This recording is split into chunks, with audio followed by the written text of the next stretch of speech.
చెప్తున్నావు అమ్మాయి శాలరీలు ఇవ్వలేదు కాబట్టి ఫస్ట్ మంత్ కి అమ్మాయి వెళ్ళిపోయిందని నువ్వు అంటున్నావు. ఇక్కడే మాట తేడా వచ్చింది. అట్లానేం లేదు అక్క, శాలరీ ఇవ్వట్లేదని నాకు చెప్పింది. ఇట్లా శాలరీ ఇవ్వట్లేదు ఇంట్లో మమ్మీ కాల్ చేసి వేణుకి చెప్పింది కూడా, ఆ వీడియో డిలీట్ చేయి, మాకు చాలా బాగా బాధపడ్డ సిచ్యువేషన్ ఏంట్రా ఈ పర్టికులర్ సిచ్యువేషన్ లో? అయితే అన్న ఫోన్ చేసి ఏడ్చుకుంటా ఫోన్ చేసిండు, మనీ పంపురా కావాలరా అని.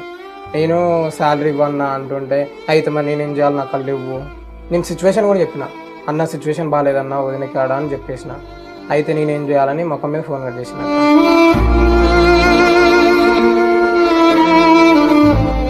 ఒక్కసారి ఛాన్స్ ఇద్దాము ఏమవుతుంది అని చెప్పి మాట్లాడి ఇచ్చిన పర్సన్కి ఇలా ఒకటి వెన్నుపోటు తగిలితే ఆయన ఏమనుకోవాలి? నేను ఆయనకి వెన్నుపోటు ఏం ఉడకట్లేదు, నేనొద్దు, కానీ నాతో పాటు వచ్చిన టీమ్మేట్స్, నా టీం అమ్మాయిలు కావాలి. రేపు పొద్దున ఆ పిల్ల ఏ తప్పు చేసినా ఫస్ట్ ఎవరిని గుంజి కొట్టేది? నన్నే గుంజి కొడతా.